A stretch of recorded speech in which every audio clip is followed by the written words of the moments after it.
rise, please.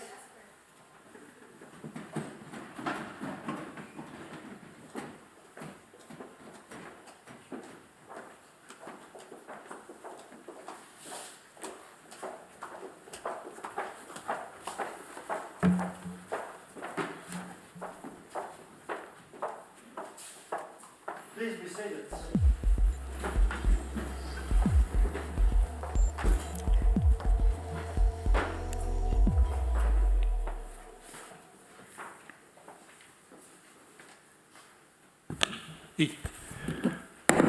Hereby, I open this academic ceremony in which Tianyu Zhang will defend the academic thesis Artificial Intelligence for Diagnosis and Image Synthesis in Breast Cancer.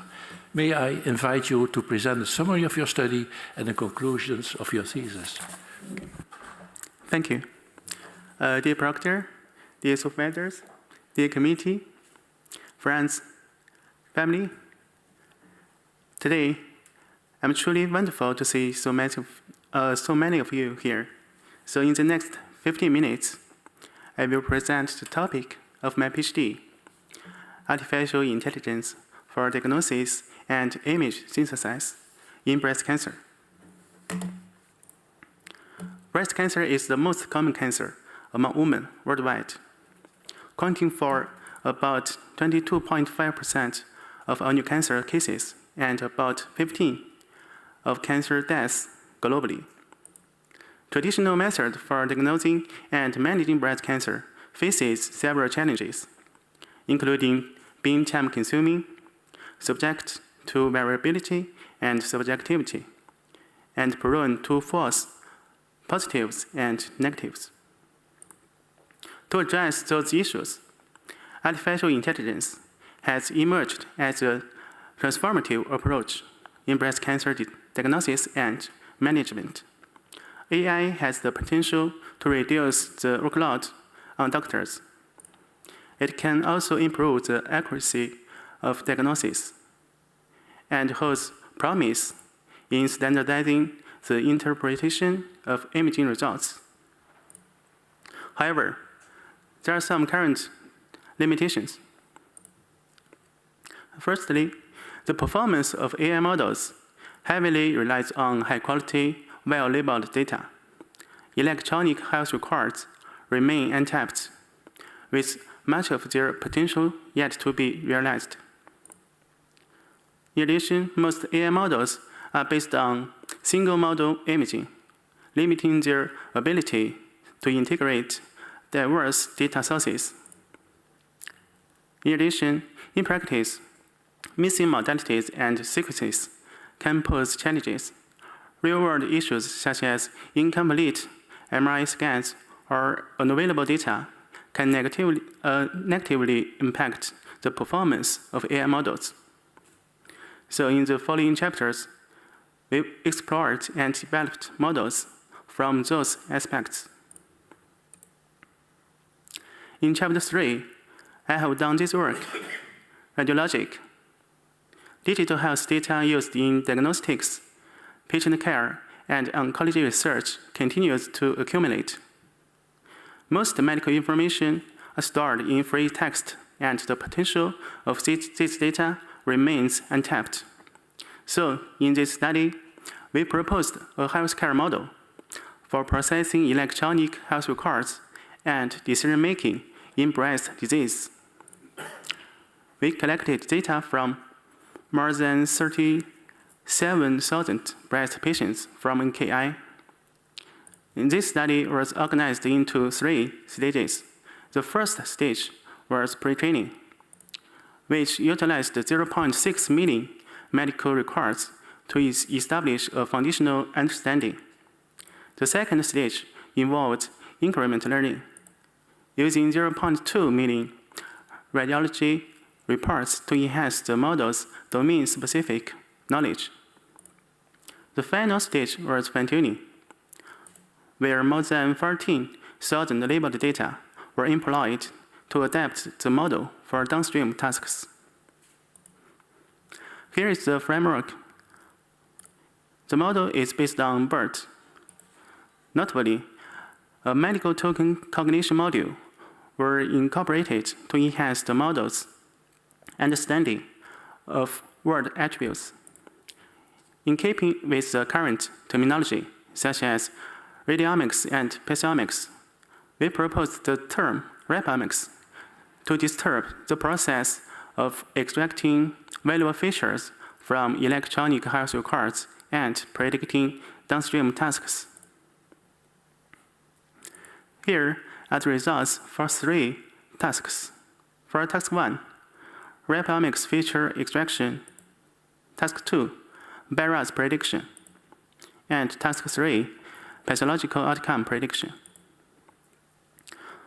For the extraction of rapomics, our model performed well with an accuracy of 0.934. For bias prediction, the model achieved an accuracy of 0.906.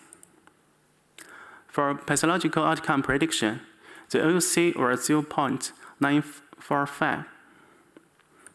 And Radiologic is a healthcare model designed to transform unstructured electronic health records into structured data, providing valuable support for AI-driven research.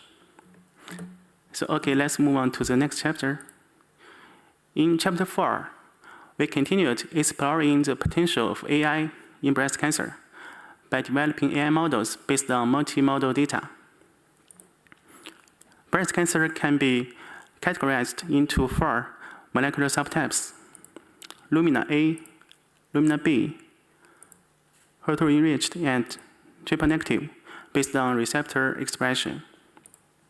Accurately determining those subtypes is important for the prognosis of breast cancer patients and can guide treatment selection.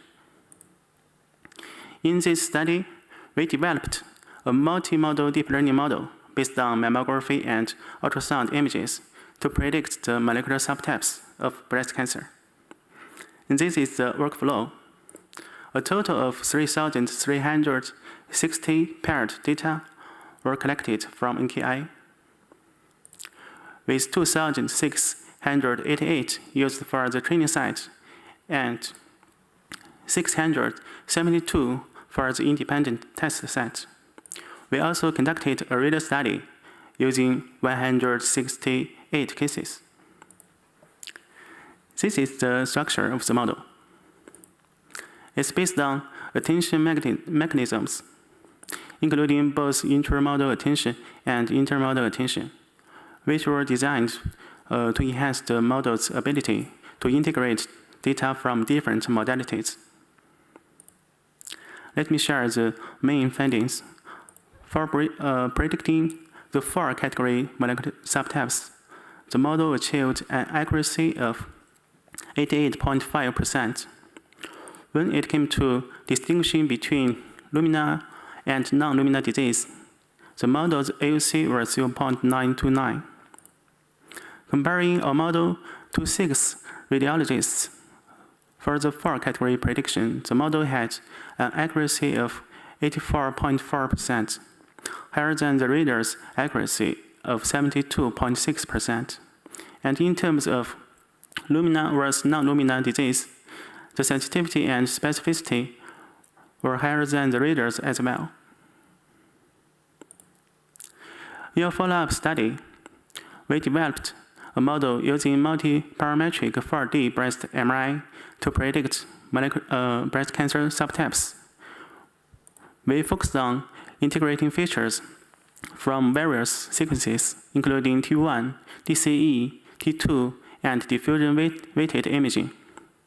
We also implemented multitask co-learning, where segmentation tasks were used to enhance the performance of classification tasks, thereby improving accuracy. Key results from this work include the dice of the segmentation task was 0.634. The AUC for predicting lumina versus non-lumina disease was 0.913. However, in practice, missing modalities and sequences can pose challenges. To address this, our next step was to develop AI models for synthesizing missing MRI sequences, allowing us to better manage incomplete datasets and enhance the overall model performance. So, in Chapter 5, ImportNet was developed. This model involved the collection of data from two organs: multi-sequence breast MRI from NKI and brain MRI from the public dataset. And this is the structure of the model. It includes parameter reconstruction modules and a multi-parametric fusion with a tension module. Here are the results for synthesizing T2-weighted images. It can be seen that in both breast and brain MRI, the proposed model outperformed cohort models, achieving higher quality in the synthesized sequences. To evaluate the potential clinical performance of the synthesized images, later studies were included, including scoring the synthesized images and assessing whether typical findings and lesion areas were visible in different modalities. ImportNet outperformed SOTA method, and the downstream tasks also showed the benefits of the synthesized images. Okay, so let me share the main findings from this work. For breast MRI, the SSIM and PSNR values were as follows. For T1 weighted images, they were 90.15 and 28.51. For T2 weighted images, they were 91.82 and 30.75. In reader study, for T1 weighted images, the score was 8.462 with a visibility rate of 82.1%. For T2 weighted images, the score was 8.051 with a visibility rate of 76.9%. However, this model's performance in synthesizing contrast-enhanced images was not satisfactory. So based on those results, your next step, we focused on improving the synthesis of contrast-enhanced images. So let's move on to the Chapter 6. The use of contrast agents in contrast-enhanced MRI may bring potential risks to the human body. So in this study, we developed a multi-sequence fusion network to synthesize contrast-enhanced MRI based on T1 weighted MRI and multi-beam value diffusion weighted imaging. We collected data in total of 765 cases of multi-sequence breast MRI from NKI. 612 cases were used for training, and 153 cases used as an independent test set. Here are some visualization results and main findings. We developed a multi-sequence fusion network based on T1 weighted and multi-beam value diffusion weighted imaging to synthesize CE MRI. The SSIM and PSNR values were 89.93 and 28.92. This approach avoids the challenges of using full sequence MRI from other studies by selectively utilizing valuable source data, specifically diffusion-weighted imaging. So here is the summary of my thesis. For chapters 1 and 2, AI models integrating multimodal imaging and clinical data show promise for improving breast cancer outcomes. For chapter 3, radiologic demonstrated its ability to extract biomics features from free electronic health records and support clinical decision-making. For Chapter 4, the integration of multimodal imaging has the potential to enhance the prediction of breast cancer types. For Chapters 5 and 6, ImportNet has the ability to synthesize missing MRI sequences, addressing challenges associated with absent data. Neural networks demonstrate the capability to synthesize CE-MRI, potentially reducing reliance on contrast agents and improving logistics. That's it. Thank you.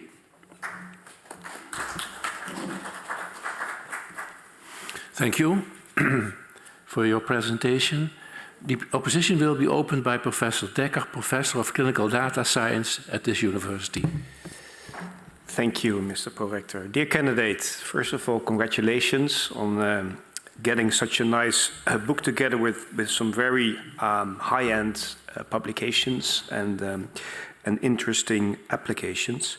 I also would like to extend my congratulations to the supervisory team here present and, of course, to the people that helped you.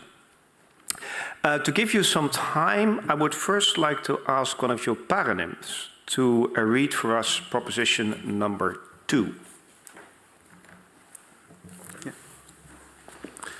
NLP tools provide an effective means of unlocking the value hidden within unstructured electronic health records and clinical data, advancing clinical medical research. Thank you very much. This is about Chapter 3, and you just presented that. Obviously, an obvious question is, why do such work on the report and not on the image itself? You could, from the image itself, get these conclusions with a foundation model, right? Mm-hmm. Rather than from the report. Okay. So, dear highly esteemed opponent, I would like to thank you for your kind words and your question. So, for Chapter 3, we developed a healthcare model based on natural language processing, not based on images. Firstly, in current stage, the electronic health records continuously accumulate, but those potential values were not used well. So firstly, we can develop a model to address those challenges for the records, because based on records, we can get a lot of data. Right. That's useful for diagnosis, to diagnose the patient. Right. So you're basically saying we have all this text, right? Whether we like it or not, it's there, and we need to do something with it, right? And I agree with you. There's lots of reports. We need to do something with it. Yeah. But do you think AI is able to do these conclusions directly from the image? So rather than, because the workflow now is an image is taken, the radiologist makes a report, and then in comes your AI to read the report. Right? Do you think it's possible that the AI simply reads the image? Yeah, I think definitely it's possible. Yeah, and we are also trying to do this way. Yeah, and okay. But, so you agree with me? That's possible. That's yeah. I have. Well, that's good. Thank you. So I have another question about Chapter 3, which is slightly more technical. So I saw that you used BERT, right? But my assumption is that the NKI reports are in Dutch and are medical, right? Yeah. In this context. So why did you use BERT and not either clinical BERT or Bertje, which is the Dutch version of BERT, that is better in Dutch language? Why did you choose BERT? Okay, thank you. That's a very good question. We also tried to use those models. So firstly, for me, for the specific domain, for breast MRI, for breast imaging and reports, we try to first to pre-train the model. But at that current, we don't have those models weights such as for clinical birth because we started a little bit early. Yeah, and in the later studies, we already tried this way. Actually, it could be better. Okay. Yeah, because they have those knowledge, especially for dashboards or for the clinical related reports. And did you do a translation first to English before you used BERT? No. No, you we used train it only based on the original dashboard. Okay. So it's also another reason. Yeah. And you compared it to, amongst others, Radio BERT, I saw, right? Yeah. But was Radio BERT trained on Dutch texts or not? Yes, we trained this also based on dashboards. So you fine-tuned Radio BERT to work Yes. on Dutch text? Yes. Okay. So you think it's a fair comparison? Yes. Okay. And in addition, compared to RadioBird, we also have a special module. Yeah, it's called medical token cognition. Right. Because such as for RadioBird, they don't use the decoder of the bird, right? Sure. You know. Yeah. And in this work, we used develop a new module, try to use the decoder. Right. This means that we try to predict the attributes of each word. Yeah, such as the input is the how reports, right? Right. Yeah. But during those words, such words is related to breast cancer. Such Okay. words is not related. Right. Yeah. Right. No, that's good. Yeah. No, I understand that. That's Yeah. the way to do it. The other question I have is about external validation, right? So most of the work you also presented was based on NKI data. Yeah. Now, we all know that, they think very highly of themselves in Amsterdam, but there are other institutions in the world that do cancer treatment, right? And so the question is, if we do such things, right, if we learn an NLP, we actually see that it's quite hard to externally validate them. And for instance, in this region, there are quite a few people that are of Flemish origin, right? And that they have a slightly different way of using Dutch, and they are also, either by nature or by custom, more, let's say, conservative, right? They might say, where in Amsterdam you might say, there's a breast cancer on that MRI, and then here they might say, well, there may be a possibility for, a sign of breast cancer, right? And they mean the same thing. Yes. How do you deal with that? How do you think your model deals with that? Do you try it out in different areas of the Netherlands? Yeah. Okay. Thank you for your question. It's a very interesting question because it's related to generalizability. Sure. Right? Yep. Not only for the domain-specific such as which cancers, it's also related to languages, not only Dutch. Right. Yeah. So actually, now, as we discussed in the limitation in that paper, yeah, at that moment, it's 1 year ago or 2 years ago, I think, we started this research only based on Dutch. Yeah, but we said that we will collect more data, not only based on breast cancer. We can also try to get some data from other cancers, Right. also including other languages. And now we did it. Yeah, and for the languages, now we have collected more than 13 different languages. Yeah, around European. Yeah. Also, those data is not too much because for NKI, we already collected about 0.1 milli, right? Right. Yeah, but for those, maybe only 1,000, 10,000, Right. but it works.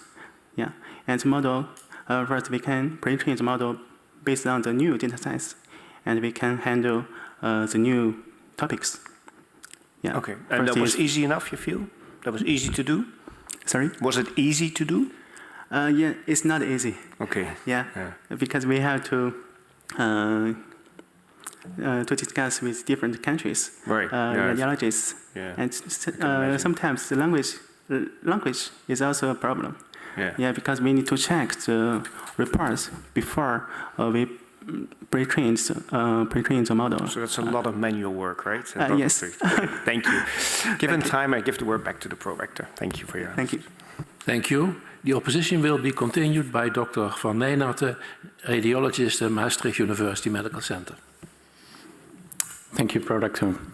Dear candidates, I wish to congratulate you and your supervisors with this fantastic thesis. I sincerely enjoyed it as well, reading it, and it gave me a lot of new information regarding the potential role for AI in breast imaging, by indeed, as you referred already, building the bridge between clinical research and AI, which is, I think, a fantastic topic that is in line with the vision of the European Society of Radiology as well.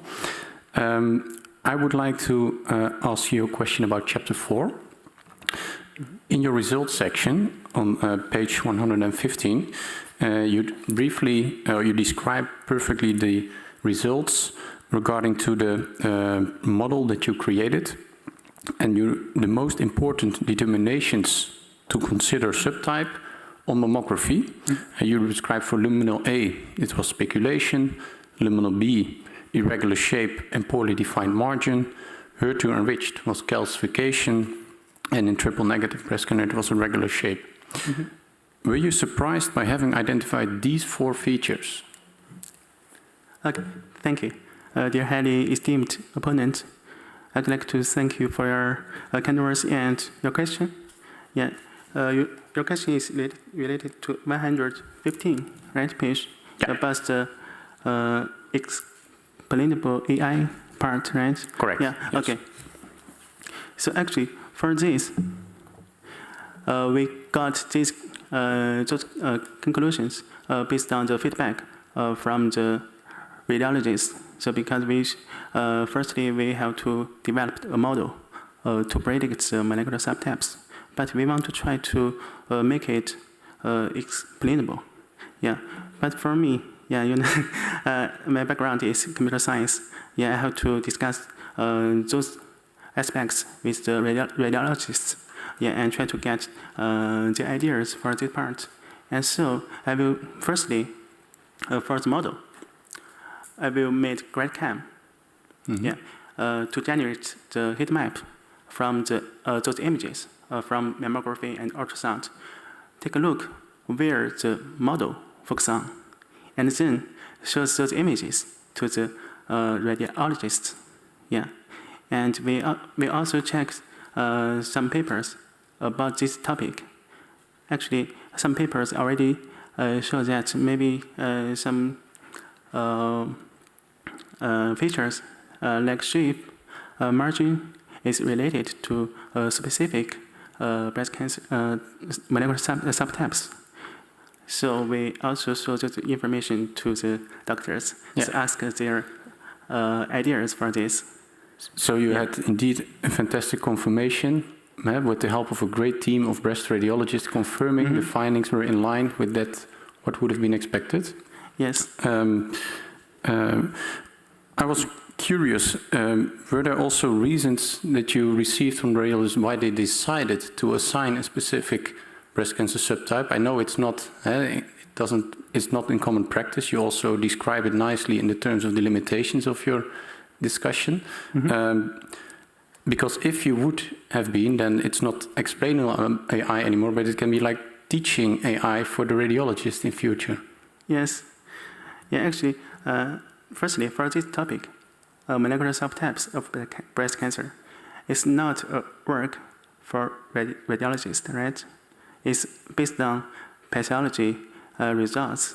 Yeah, but some papers or information shows that there are relevant information or features between radiology and pathology. Yeah. Firstly, for pathology, if we only decide the subtypes based on pathology, there are some limitations, such as the biopsy specimen is only from a small part of the tumor, right? So maybe it's not show the real information. And so our model will analyze the whole information from images Yeah. It means the entire tumor. Maybe will provide some valuable information and also teaching radiologists or even pathologists to find some valuable features for this topic. I fully agree with you that sometimes, even though you have the most excellent breast radiologist performing a biopsy, it can be discordant with the final result due to the fact that there might be some tumor heterogeneity in which there was a part of the tumor taken out rather than the complete information that may be missing. One comment on that is that you also described that pathological assessment is prone to inter-observer variability as well, which I fully agree, of course. Assuming that there can be a disconcordance between your team of breast radiologists, which were 6 if I'm correct, and your single pathologist, that must be a mistake by the pathologist, right? Sorry? Because you have such a great team of 6 radiologists versus 1 pathologist, is it then the mistake of the pathologist, or are it the radiologists who are wrong? Yeah. I think for this model, we only want to give some potential support for this. Yeah. And you're right, we still have some work need to be done. Yeah. Yeah, no, absolutely. Yeah. So, and sometimes the pathologist also can be very difficult and can be different in terms of opinion with different assessments. Yeah. I completely agree. Thank you. If I had time, I would like to ask one question about Chapter 6, if that's all right, by the Prorector. Yes. In your discussion in Chapter 6, you conclude that our proposed model, based on the multi-B-value DWI to synthesize contrast-enhanced MRI, can potentially be used to synthesize the contrast-enhanced MRI in order to reduce the need for gadolinium-based contrast agents. And then you have your table 6.1 and 6.2, which you also presented a couple of minutes ago, in which you indeed demonstrate the increased values when compared to the existing evidence. I wonder, because of the conclusion is indeed can potentially be used, what's still necessary in order to make the conclusion should be used? Good question. Yeah, because for this topic, it's only started, I think, 2 years ago. Within 2 years, we tried to generate contrast-enhanced MRI. Yeah, because just like the background, the use of contrast agents maybe have potential risks for human body. Yeah, and I think this topic is still young. Yeah, we have to do more work to evaluate the performance, or if it's possible, we use it in clinical, and it means should be, right? Yeah. Yeah. So based on the 3 key results, actually, that the 2 of them were increased with 2 points when compared to the existing evidence, and 1 was decreased. How much should it be further increased, or should there be, like, for instance, radiologists for you assessing whether it's truly possible to use it for your replacement of contrast-enhanced MRI? So do you need an additional analysis of, or is there like additional software development required to improve? Yeah, I think some studies already done for this. They use the full sequence MRI try to improve the performance. Because for this work, we only use the T1 weighted and multi-B value diffusion weighted imaging. Yeah, and others try to use plus T2 weighted image. Yeah, but it's also hard to see their model is better. Yeah, because we developed the model based on different data sets. Yeah, but I agree with you. We should be try to do more works or analysis for this, and just like we make the conclusion, we should at least to do the reader study. Yeah, because until now it's only compare the similarity between the images. We want to involve doctors to this study. I think it's the first step, and we will evaluate those results. If they are good enough, we can continue. I fully agree. Thank you that we agree, and with that I would like to give the microphone back to the prorector. Thank you. Thank you. The opposition will be continued by Professor Van Ooyen, Professor of Medical Informatics, Computer Science and Artificial Intelligence, University of Groningen. Thank you for joining with the World Wide Web. Thank you, Mr. Co-Rector, for the introduction. Dear candidate, also on my behalf, of course, congratulations with the great work you did. Very nice thesis with a very broad scope of papers where you explored very different topics, and also congratulations to your supervising team. I want to start with you to look at proposition 3. So I would like to have one of your parents read it out loud, please.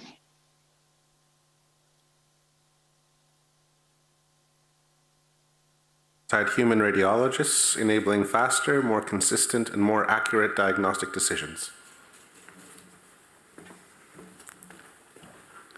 Thank you very much. This proposition is basically for us as people that are developing AI and building AI tools for clinical work, kind of a holy grail, because that's where we want to go to. We want to be able to build something that can be used by the radiologist and enable all those things that you state here. This is also, however, confronted with some challenges.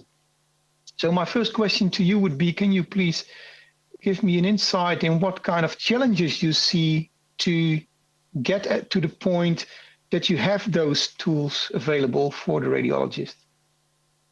Okay, thank you, dear highly esteemed opponent. I would like to thank you for your kind words and your question.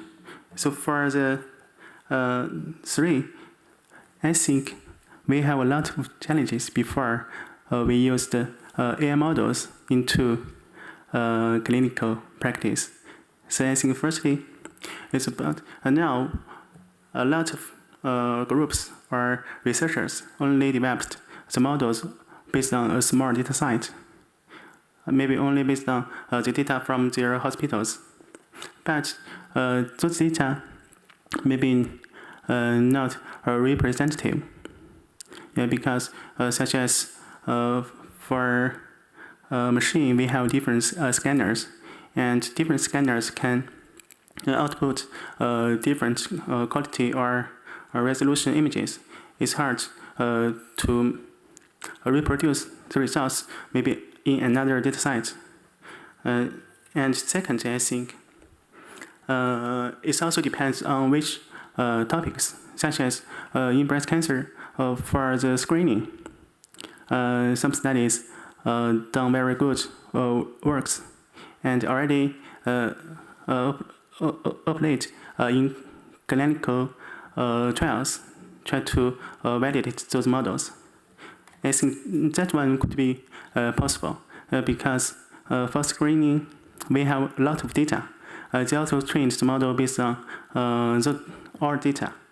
Maybe we can also get similar or good results for other data sets.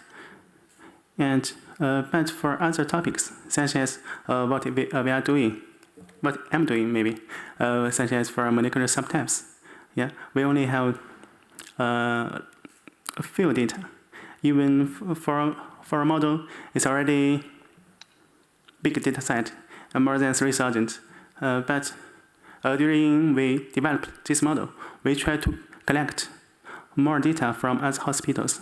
But they told us we need a long time to do this, and maybe we don't have the information you want to collect. It's also a challenge for different topics. So you see the challenge in trying to collect enough data, lack of generalizability, and also the application area. Do you think that it's easier to get something into clinical practice in the screening setup than in the normal radiology workflow? Yes, I agree for this part. Because for our group, we have some connections with screen points, such as they are doing good jobs on these screening topics. We are also trying to validate those results on our own data set. Yes, so where do you think your the work that you did most contributes to getting the work into clinical practice? What is the key thing that you did to overcome the challenges that are there to move into practice? Sorry, you mean my works, right? For the thesis? Yeah, your work, yeah. Yeah. Thank you. So actually, firstly, I want to say that I can't solve all problems during my PhD. Actually, I want to develop good models, good enough models. I try to use it in clinical practice. Actually, our colleagues also have some good models, such as for segmentation, not for classification. Because for segmentation task, we can have a good view for the output. Yeah, because we have the mask for the segmentation. If the model output is the mask is the same or similar to the ground truth, okay, the model worked well. But for diagnosis, it's more like a black box. Yeah, sometimes we don't know why the model outputs these results. So it's hard to, at this time, to apply the my models, to clinical practice. But I will try to do this in the future and will continue explore the potential of AI in breast cancer, maybe not only in breast cancer. That's very commendable, and I think I agree with you that the problem is often, of course, that black box nature of the models that we use. In your thesis, I saw a couple of times that you tried to move into the black box, so try to solve part of the problems that are there. For that, I would like to go to chapter 3 again, and then page 78. Where you show a figure 3.5. Yeah. The first thing that struck me is that I have 3 image parts here, A, B, and C. And in the caption, there's only an A and a B. Can you tell me what part C of this image is? Okay, thank you. It's a good question.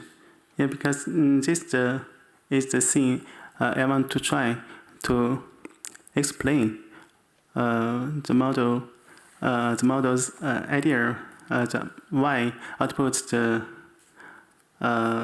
specific results. So for the figure A, it's in general heat map, because for chapter 3, for radiologic model, we have such as for, well, we can see we have from 0 to 11 number, right? Yeah, 0 to 11 means different heights and different layers.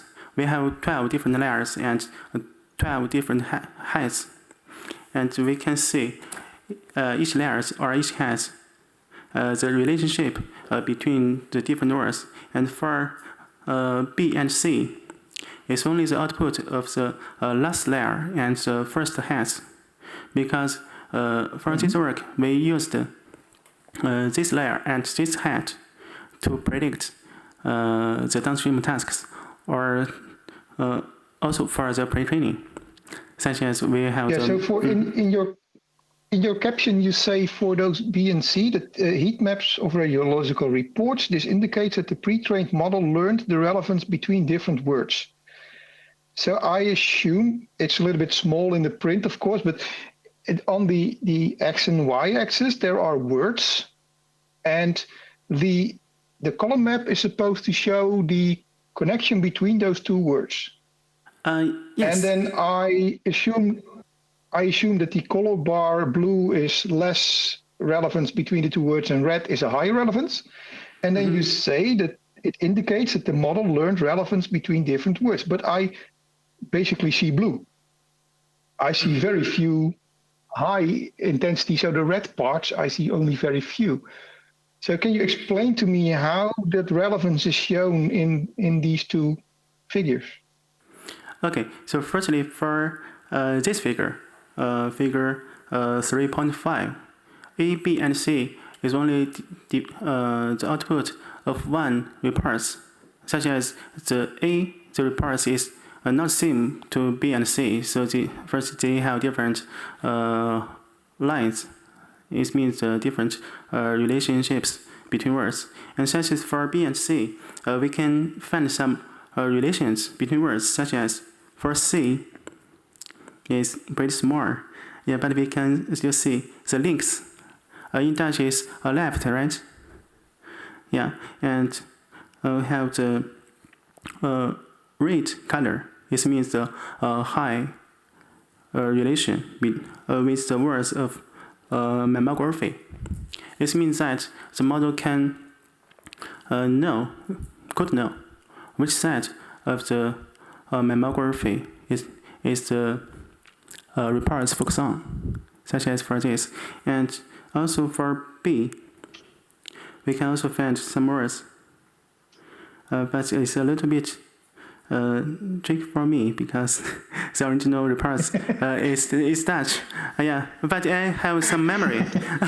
Yeah, such as for the density ACR3 in the B. Mm-hmm. Yeah, especially for the 3, the number, they have the higher relation with other words, such as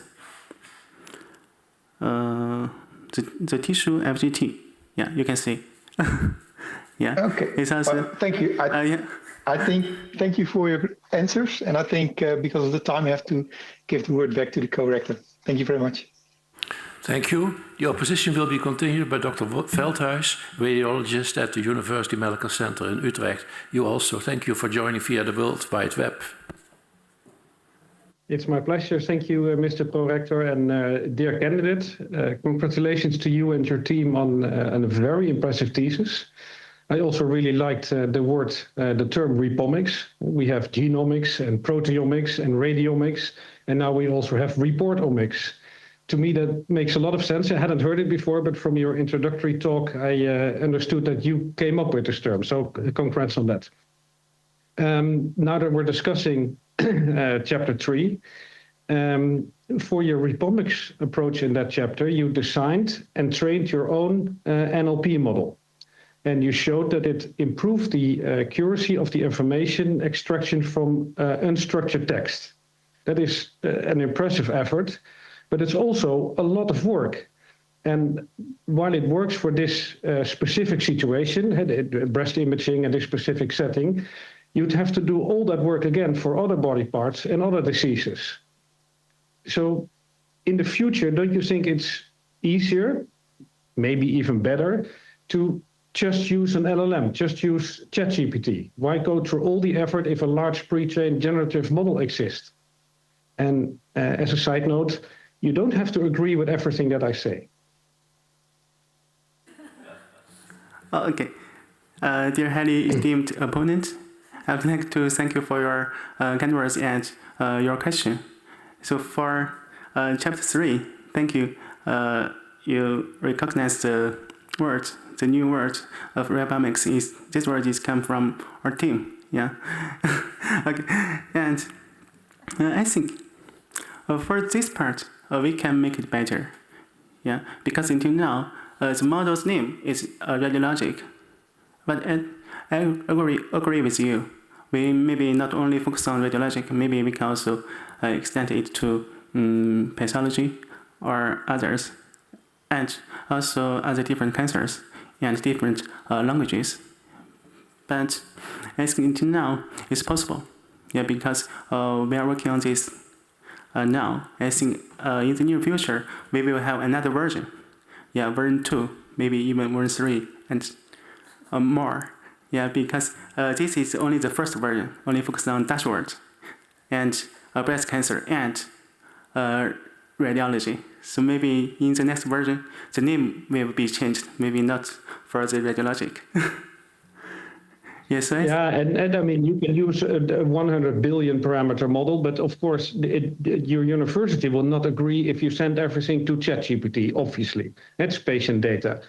But do you agree that, for example, a parameter-efficient fine-tuning of a large pre-trained model is promising? And for example, a technique like quantized low-rank adaptation that also makes the model more efficient. Don't you think that is the future way to go? Instead of training your own model from scratch? Okay, so firstly, I agree with you for the part for the large language models, public large language models. Firstly, they have more knowledges for different topics, not only for cancer, only maybe also for other domain-specific knowledge.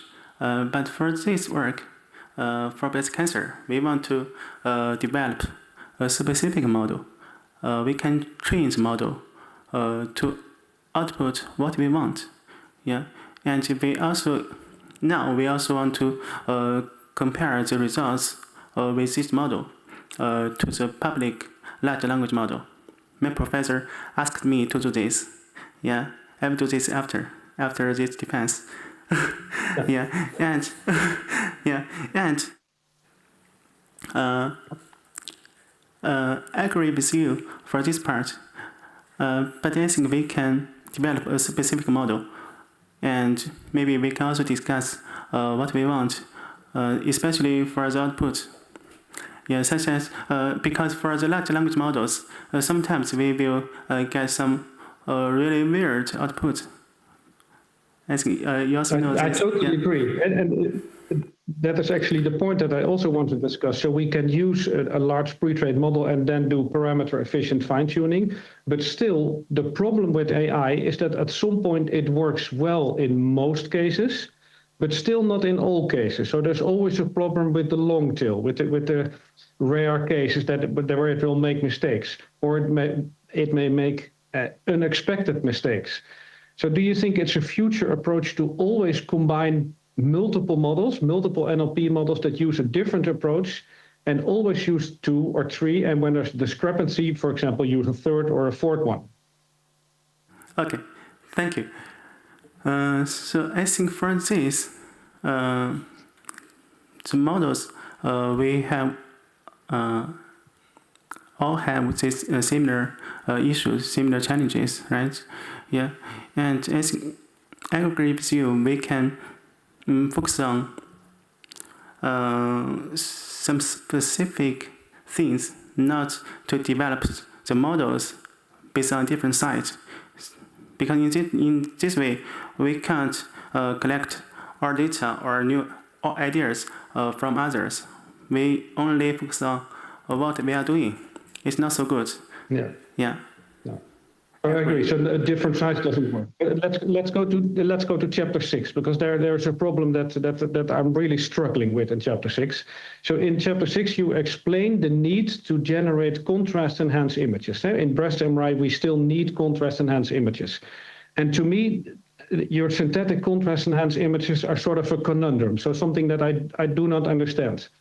So if it turns out for you to be possible to generate synthetic contrast-enhanced images from the pre-contrast images, doesn't that prove that we do not even need the contrast-enhanced images?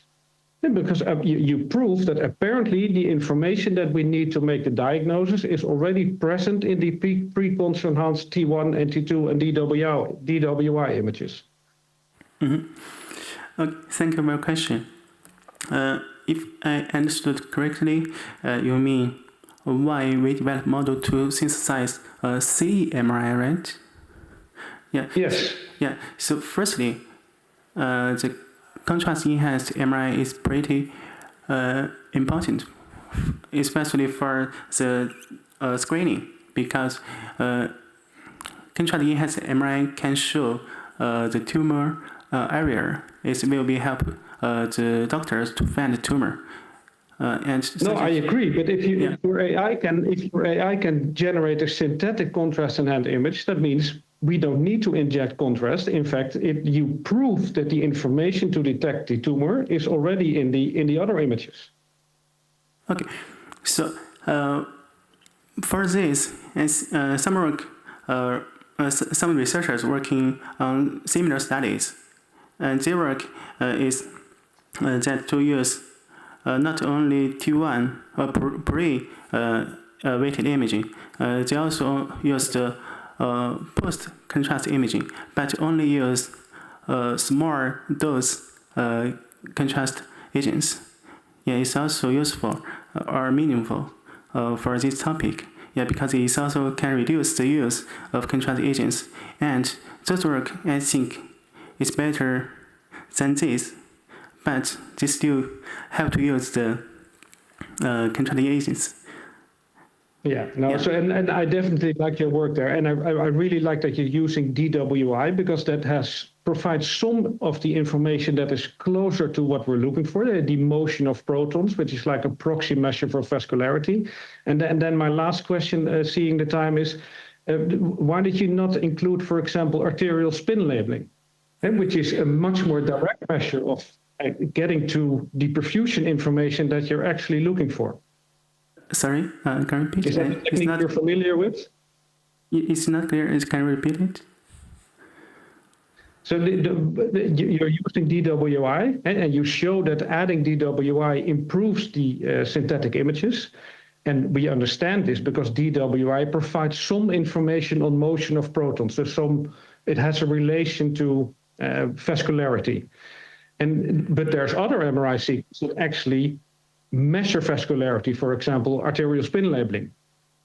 Do you think we could further improve your synthetic images using methods like that? Yeah, If possible, I think a short be, answer. Yeah, it could be possible. Yeah. I think, giving the time, I'll thank you for your answers and give the word back to the prorector. Thank you. This answer was very short. Yeah. The opposition will be continued by Professor Chan Heine, Professor of Medical Oncology at this university. Thank you, Mr. Prorector, dear candidates. First of all, I want to congratulate you with this nice thesis and also your supervising team. The future role of AI is exciting, I also think, but for me as a clinician, it's quite a black box, I must confess. So I think a lot of water needs to flow through the river until we get the answers that we really want. Before I come to my questions, I must congratulate you also with the nice cover of your book.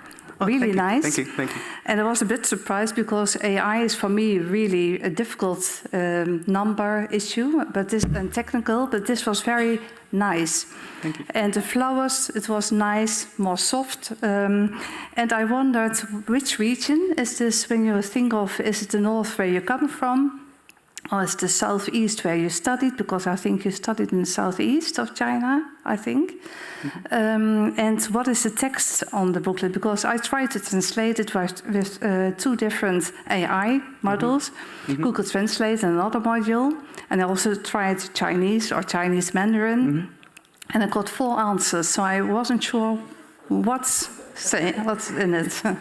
Yes, thank you. Dear highly esteemed opponents, I'd like to thank you for your kind words, and it's not a question. But it's still a question for the cover. Yeah, okay. So firstly, the cover is Chinese style, and I also put 2 sentences on the cover. But regarding to this, the cover is the meaning is about my mother. Yeah. Inside you can find my mother's name, Li Chunyan. Because my mother had to pass away. Oh, yeah, sorry. 4 years ago. Okay. When I just came to Netherlands, so I just want to memory my mother. Yeah.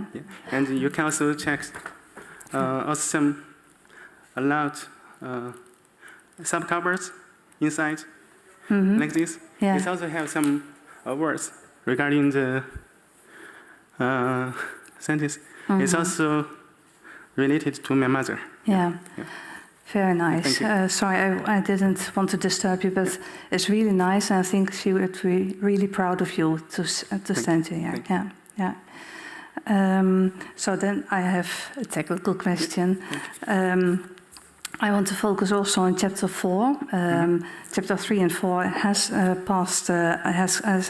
discussed by previous opponents. But on chapter 4, I was thinking of that for me, AI I think, is more a phenotype analysis. So I wondered, on one hand, I was very impressed that you found these correlations with these subtypes. But on the other hand, I thought, well, the molecular behind it, it's so complicated, and we are learning and learning more and more about, well, hundreds of subtypes. And I wondered, isn't it smarter to look at pathology slides instead of radiology images? Perhaps you can give an answer on that. Yes, I agree with If you like, you can give a short answer. Yes, sure. I'd like to a short answer.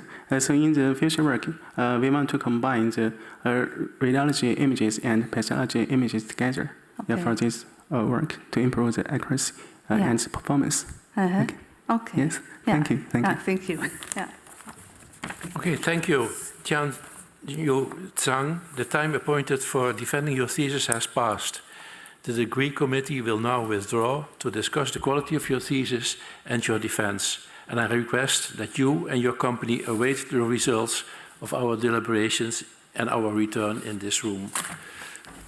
Thank you. All right.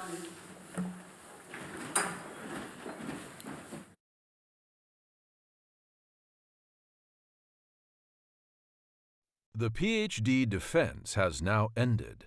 The degree committee will debate the candidate's performance behind closed doors. This process usually takes about 10 minutes.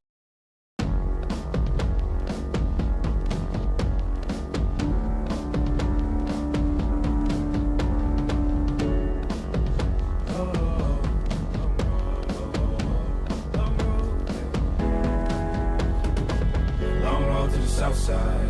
10 miles in my rearview mirror, I know what it felt like. My goal's only getting clearer, east side to the west side. No place like home, if it's questions that you've got, go the extra mile and that.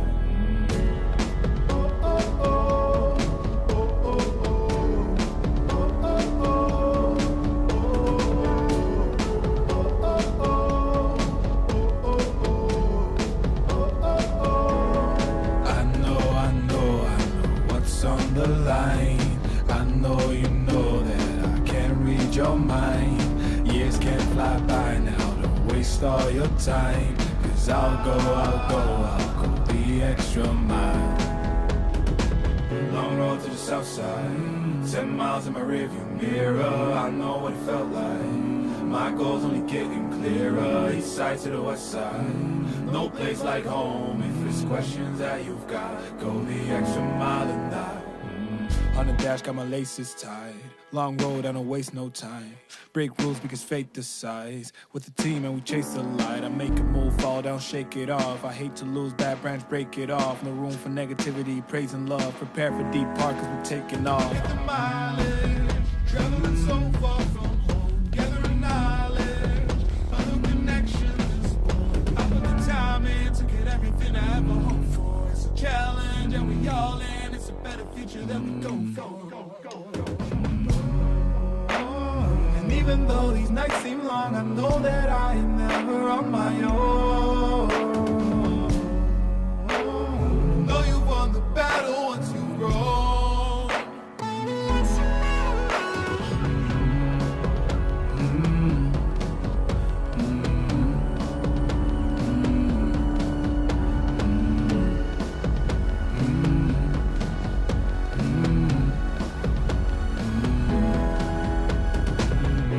To the south side, 10 miles in my rearview mirror, I know what it felt like. My goal's only getting clearer, east side to the west side. No place like home, if it's questions that you've got, go the extra mile and die.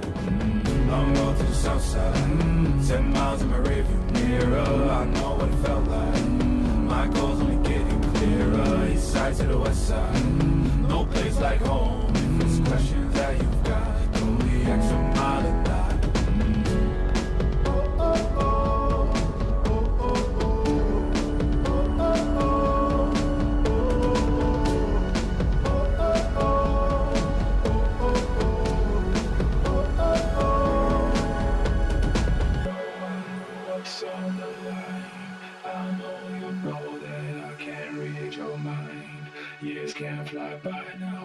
waste all your time. 'Cause I'll go the extra mile.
Please be seated.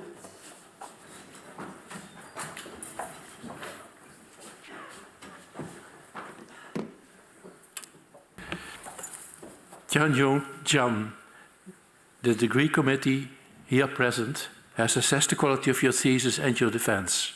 In view of its positive verdict and taking into account your previous qualifications, the committee has decided to grant you the degree of doctor. Professor Beetstan is authorized to confer upon you this academic distinction in accordance with Dutch university custom. I invite your supervisor to now take the floor. All right, please. Thank you. So, do you promise to work in accordance with the principles of scientific integrity at all times, to be careful and honest, transparent, independent, and responsible? Yes, I promise.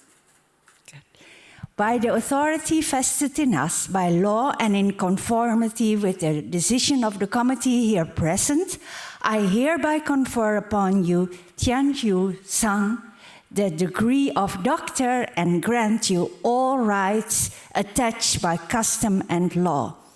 As evidence of this, I now present you with the degree certificate signed by the rector, the secretary, and the other members of the committee and affixed with the official seal of the university.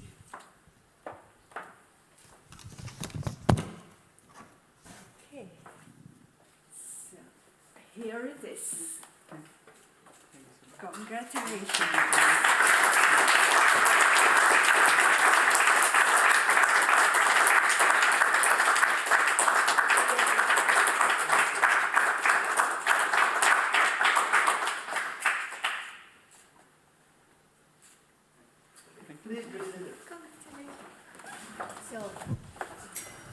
Of course, much pleasure to congratulate you with this beautiful, beautiful milestones, achievement. You really deserve it. But the ones who have been guiding you all these years, and they have all the credits, are these two supervisors next to me. And Dr. Ritzeman would like to give you a final word of laudatio. Thank you. Thank you. Dear Tianyu, these are the only speeches I ever write out in full, so you know. First of all, also my sincere congratulations. You have no idea how proud you've made me, really. It's been 5 years and it went by like a lightning flash. I had really no idea what to expect when Tao approached me at first, asking whether I would be interested to host a smart Chinese guy in my research team. I had really no clue. You already claimed that you were very talented back then. For me, that were all the reasons I needed to try. That's honestly true. Together we wrote a proposal that sailed through the evaluation and got granted rapidly. And when you arrived at the hospital, everything seemed to run smooth. You found housing at the AVL building and a desk in the O building and started on your path in science. The group in the NKI was still small when you arrived. Guy was there. Alma just swapped from Nijmegen to Amsterdam. But they were working completely different and far more clinical subjects, and you bravely set out on your path alone. I admired your attitude. You moved a long way to a country where you didn't know anyone and where you had a hard time communicating as your English wasn't that good either.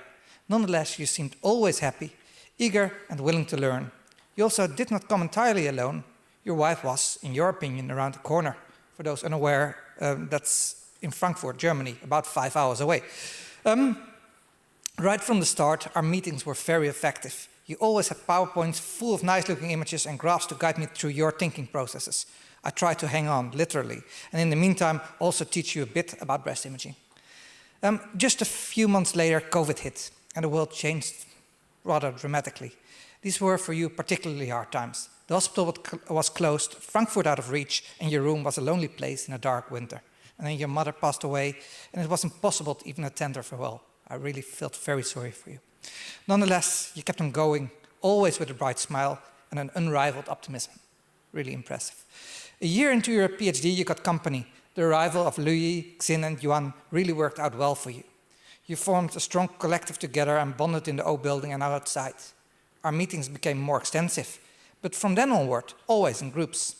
I still take immense pleasure in the ritual Tuesday afternoon meeting where each of you rapidly places the issue and the progress on the table and where you eventually all help each other out.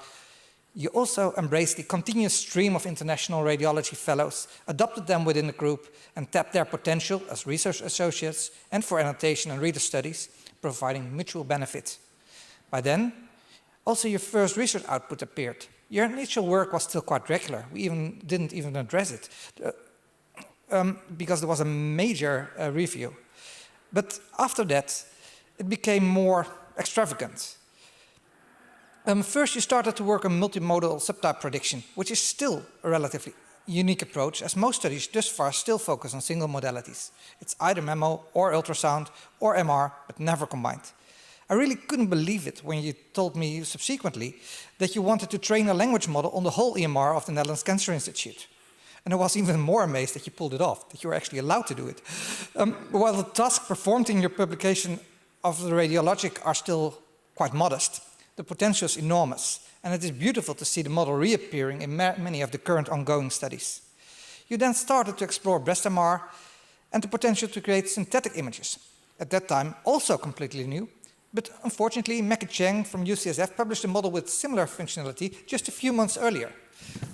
Much to your annoyance, but nonetheless, that currently offers nice room for collaboration, and it also includes Savannah's group in Seattle. I've been very happy to be able to keep you on board after your time was over. Neither Odelia nor Safe MRI would be viable projects without your unwavering support. I know the ICT issues of Odelia are a pain, but the perseverance shown, and even some anger, I didn't even thought you had that in you, are admirable. You also showed to be a great team player in the RSNA challenge and on the diagnostic mammographies, and Jan has told me that many, many times over and over again. Moreover, I think you take your guiding role very, very seriously, and people like Nika, Jarek, and Chun Yao and Xing Long thrive really by your support. You have the talent to come up with an enormous number of new ideas and the patience to see them come to fruition. I haven't addressed the conferences yet, but you have seen more than your share. From the very hard clinical stuff at USOBI to the large radiological conferences such as ECR and RSNA, and the very strong technical details at Middle and MICAI. You were always present. Your abstracts were usually in time, which meant that we would get them at least 4 hours before the deadline, and they were usually of high quality, which made my deadlines at least feasible. In your presentations, you appear, however, a bit shy. Honestly, that is not needed. You are doing top-notch research in this field, and you are allowed to be proud of that, really. Still, you have grown a lot in that aspect too. It's almost unfathomable that you managed to basically single-handedly set up a workshop on breast imaging at MICAI. And it was a great success. The next version will likely even be better, although I wish you would not let it coincide with USOBI. Finally, I must reflect for a moment on our recent visit to Xi'an. For me, a first time ever visit to China, for you a return after a very long time. Thank you for being our guide through the city, for translating my talk on how to write a paper, basically slide by slide, and for climbing Huashan with us. You did great. I'm convinced there will be more mountains for you to conquer and more peaks to reach in the near future, and not all physical. I hope some of those we can tackle together. All the best, Tianyu. As I said, you make me very proud. Thank you. I also give to Tao for a second. Yeah, so Tianyu, so I'm very proud of you, and your work is very impressive. So I would like also other people know that before you start your PhD, right, you come from a bit different background. You come from bioengineering, and even before you start your PhD, you start to work on AI. Everything starts from training a classifier to differentiate cat from dogs, and also can you try to convert the picture of cat to a picture of dog. Later, those preliminary work results in breast molecular subtype classification and the DC synthesis. So I'm very proud of you, and your attitude, your intelligence brings you to such a high level, and I hope that we can keep working with you, and and all together we can keep fighting against the breast cancer. Yeah, thank you.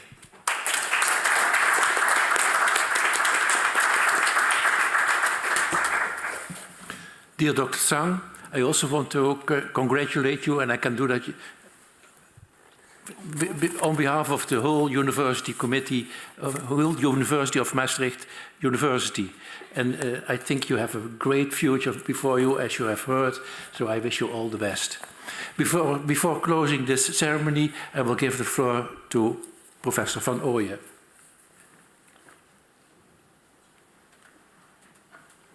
Yes, congratulations with the PhD.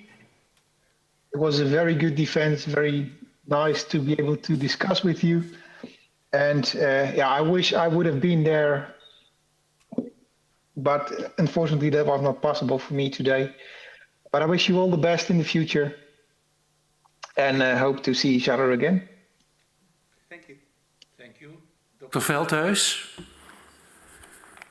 Yes, well, congratulations again on a fantastic thesis. I would have loved to be there, but I had to be in The Hague today. But I was happy to see you smile and actually enjoy the defense. Because as Ritse Mann said, you should really be proud.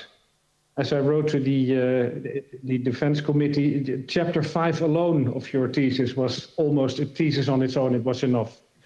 So after enjoying the defense, I hope you enjoy your reception as well. And I look forward to collaborating on Adelia with you. Thank you. And with this, I close this academic ceremony. I invite the audience to go to the left for the reception, and we stay here to make a few pictures with Dr. Veldhuis and Professor van Ooyen on the background. Thank you.